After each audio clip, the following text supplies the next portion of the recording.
11 अगस्त हरियाणा का एक छोटा सा गांव जहां पर एक 19 साल की लड़की निकली थी अपने घर से अपने सपनों के लिए, नर्स बनने का सपना। उस लड़की ने सोचा था कि आज बस कॉलेज जाकर एडमिशन के बारे में पूछकर वापस आ जाऊंगी, लेकिन उस दिन के बाद वो लड़की वापस कभी घर पर नहीं आई। 2 दिन बाद उस लड़की की डेड बॉडी मिली, लेकिन वो डेड बॉडी ऐसी हालत में थी जिसे देखकर लोगों ने अपनी नजरें हटा ली। उस डेड बॉडी का सर कटा हुआ था, चेहरा जला हुआ था, इतना ज्यादा खराब कि उसको पहचानना भी मुश्किल हो गया था।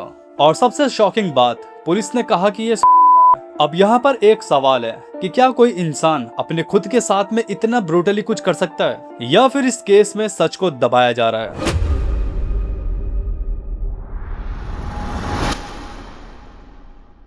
मनीषा हरियाणा के भिवानी डिस्ट्रिक्ट के सिंघानी गांव में रहने वाली एक 19 साल की लड़की। उस लड़की की जिंदगी इजी नहीं थी क्योंकि उसके घर की फाइनेंशियल कंडीशन स्ट्रांग नहीं थी, इसलिए छोटी सी उम्र में ही उसने घर की जिम्मेदारियां उठानी शुरू कर दी। वो गांव के एक प्राइवेट प्ले स्कूल में टीचर का काम करती थी। अब इस स्कूल में सैलरी तो ज्यादा नहीं थी, लेकिन मनीषा के लिए ये जॉब बहुत ही इम्पोर्टेंट थी क्योंकि इसी जॉब के दम पर वो अपनी फैमिली को सपोर्ट करती थी। सिर्फ 12th पास होने के बाद भी मनीषा के सपने बहुत बड़े थे।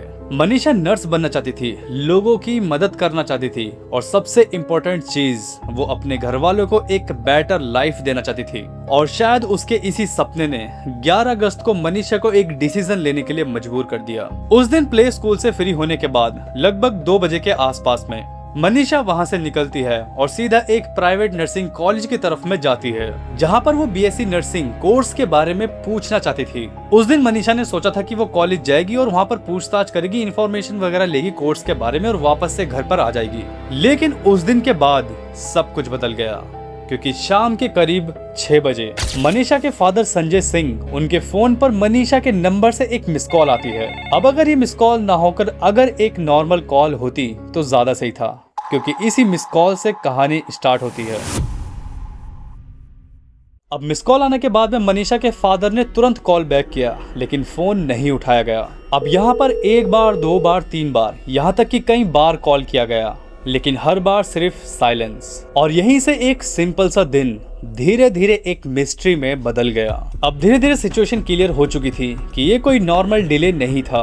मनीषा का फोन लगातार अनरीचेबल जा रहा था और वो वापस घर पर भी नहीं आई थी। और सबसे बड़ी बात, उसने कभी भी पहले ऐसा नहीं किया था। मनीषा हर छोटी छोटी बात अपने घर पर शेयर करती थी और हमेशा टाइम पर घर पर आती थी। वो कभी भी अपने फोन को बिना रीजन के स्विच ऑफ नहीं करती थी, या कभी भी ऐसा नहीं होता था कि अगर उसको लेट हो रहा है तो वो अपने घर पर कॉल करके ना बताए। इसीलिए धीरे धीरे फैमिली का जो डाउट था अब वो डर में बदल चुका था।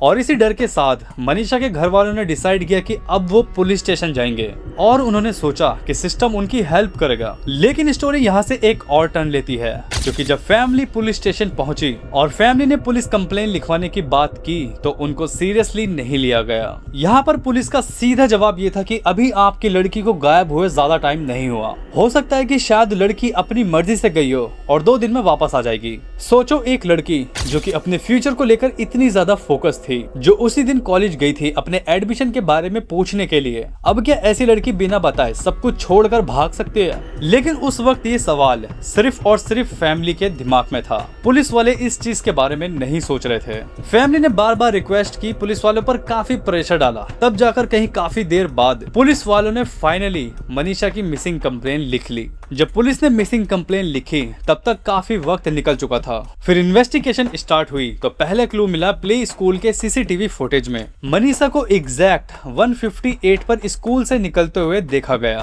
उसके बाद में वो उस प्राइवेट कॉलेज की तरफ में गई जहां पर वो एडमिशन लेना चाहती थी। लेकिन पुलिस जब उस कॉलेज तक पहुंची तो वहां पर पुलिस को 3 आदमी मिले जो कि नशे की हालत में थे। जब पुलिस ने कॉलेज में मौजूद उन तीनों लोगों से पूछताछ की तो उन लोगों का जवाब और भी ज्यादा कंफ्यूजिंग था। उन तीनों लोगों ने सीधे बोला कि यहाँ पर कोई लड़की नहीं आई और ना ही हमने कभी मनीषा को देखा। और सिर्फ इतना ही नहीं, उन तीनों लोगों ने ये भी बताया कि उस दिन तो कॉलेज सिर्फ 1 ही बजे बंद हो गया था। लेकिन यहाँ पर बड़ी प्रॉब्लम ये थी कि सीसीटीवी फुटेज के अकॉर्डिंग मनीषा लगभग 2 बजे के आसपास में इसी कॉलेज के लिए निकली थी। तो फिर अब सवाल ये उठता है कि अगर उस दिन कॉलेज बंद था तो फिर मनीषा गई कहाँ? अब यहीं से ये केस और भी ज्यादा उलझने लगा।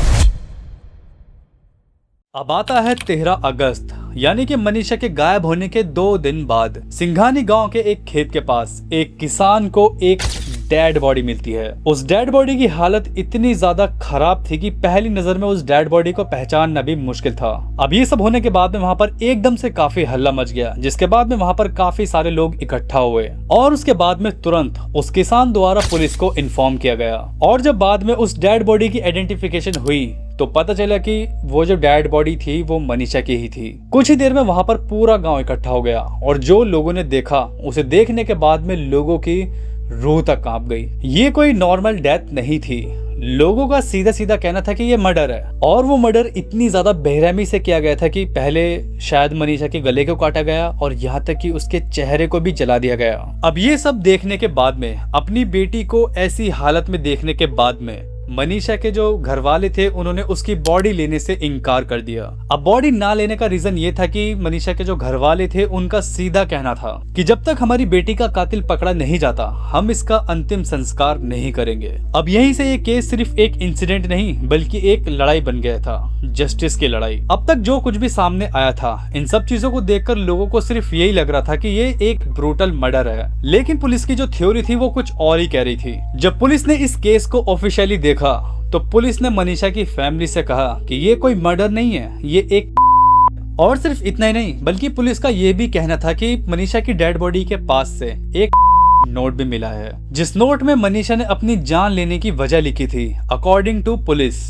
रीजन था कि फैमिली प्रेशर, और कुछ सोर्सेज ये भी क्लेम करते हैं कि पुलिस के पास में सीसीटीवी फुटेज भी है जिसमें मनीषा जहर खरीदते हुए दिखाई दे रही है। अब यहाँ तक सुनने के बाद में ये केस बिल्कुल सिंपल सा लग सकता है, लेकिन प्रॉब्लम यहीं से स्टार्ट होती है, क्योंकि जिस किसान ने मनीषा की बॉडी सबसे पहले देखी थी उस आदमी का कहना बिल्कुल अलग था। उस आदमी ने सीधा पुलिस को चैलेंज किया। उस आदमी का कहना था कि वहाँ पर कोई भी नोट नहीं था,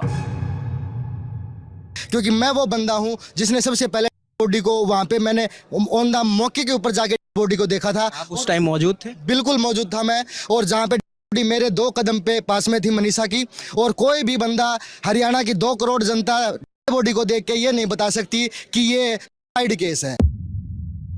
और अगर मान भी ले कि वहाँ पर नोट था तो एक सवाल फिर भी खड़ा होता है, क्या कोई इंसान खुद अपना गला काट सकता है, खुद ही अपने चेहरे को इतनी बुरी तरीके से जला सकता है? और ये वो सवाल थे जिन्हें ना ही तो कोई पुलिस क्लियर कर पा रही थी और ना ही कोई और यहीं से केस और भी ज्यादा कंफ्यूजिंग हो गया। अब बात आती है मनीषा के फेस की, जो कि इस केस का सबसे ज्यादा डिस्टर्बिंग पार्ट था।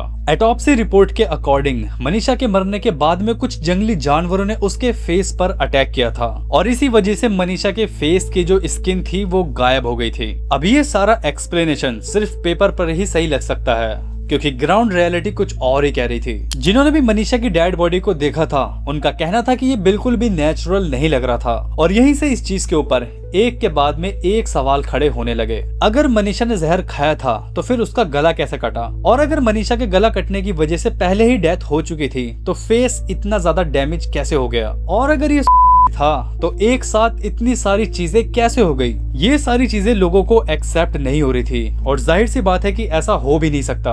और इसी वजह से गांव वालों का जो डाउट था अब वो धीरे धीरे गुस्से में बदलने लगा। हरियाणा के जो लोग थे वो सड़कों पर उतर गए क्योंकि उनको सिर्फ एक ही चीज चाहिए थी, सच, जस्टिस।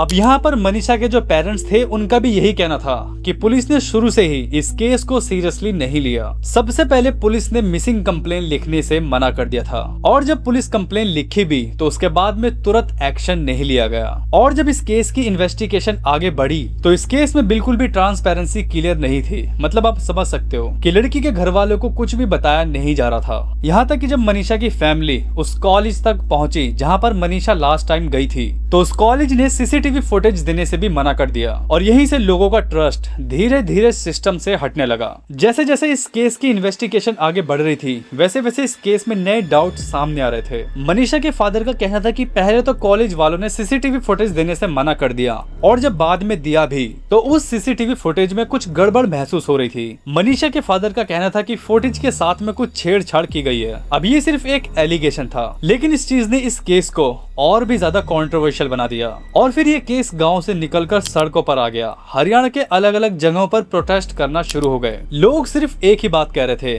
कि हमें सच चाहिए, हमें जस्टिस चाहिए। अब जैसे जैसे ये प्रोटेस्ट बढ़ने लगे, इसकी वजह से सिस्टम पर प्रेशर भी बढ़ने लगा और आखिरकार इस केस में सरकार को एक्शन लेना पड़ा। डिस्ट्रिक्ट पुलिस चीफ को ट्रांसफर कर दिया गया और साथ ही साथ कुछ पुलिस ऑफिसर्स को भी सस्पेंड किया गया। ये बिल्कुल क्लियर दिख रहा था कि ये केस सिंपल नहीं रहा। लेकिन इसी बीच एक और इम्पोर्टेंट बात सामने आई। फॉरेंसिक रिपोर्ट के अकॉर्डिंग अभी तक ये बात कंफर्म नहीं हुई थी कि मनीषा के साथ में कोई सेक्सुअल एक्टिविटीज हुई थी या फिर नहीं। लेकिन ये जो बात थी, ये जो कंफर्मेशन थी, ये भी सिर्फ पुलिस के साइड से आ रही थी कि उसके साथ में कुछ हुआ था या फिर नहीं। इसलिए लोगों का डाउट अभी भी खत्म नहीं हुआ था कि मनीषा के साथ में कुछ गलत हुआ था या फिर नहीं। पब्लिक आउटरीच इतना ज्यादा बढ़ गया था कि कुछ टाइम के लिए भिवानी में इंटरनेट तक बंद कर दिया गया और फिर सबसे बड़ा डिसीजन लिया गया, इस केस को सीबीआई को ट्रांसफर कर दिया गया। ये इस बात का सिग्नल था कि अब सच तक पहुंचने की एक नई कोशिश शुरू होगी। और इसी डिसीजन के बाद 21 अगस्त को मनीषा की जो फैमिली थी, उन्होंने मनीषा का अंतिम संस्कार कर दिया और ये सब कुछ उन्होंने इसी उम्मीद में किया कि एक दिन उनकी बेटी को जस्टिस जरूर मिलेगा। इस केस का सबसे पेनफुल हिस्सा है कि एक फैमिली का टूट जाना।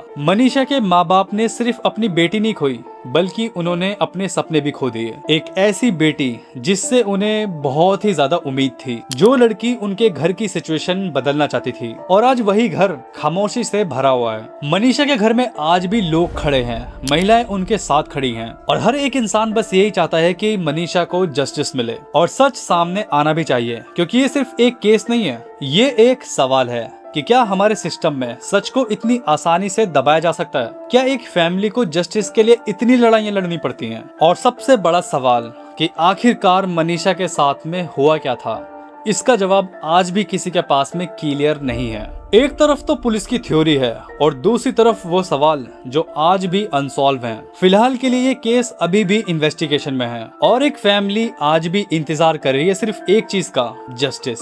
तो कैसी लगी आज की आपको ये वीडियो, कमेंट करके जरूर बताएं और बताएं कि आपको क्या लगता है कि मनीषा के साथ में सच में कुछ हुआ था या फिर उसने किया। अगर आज की आपको ये वीडियो अच्छी लगी हो तो इस वीडियो को लाइक करके अपने दोस्तों के साथ में शेयर जरूर करें और चैनल को सब्सक्राइब करें। मैं मिलता हूँ आपसे अगली वीडियो में, तब तक के लिए स्टे क्यूरियस।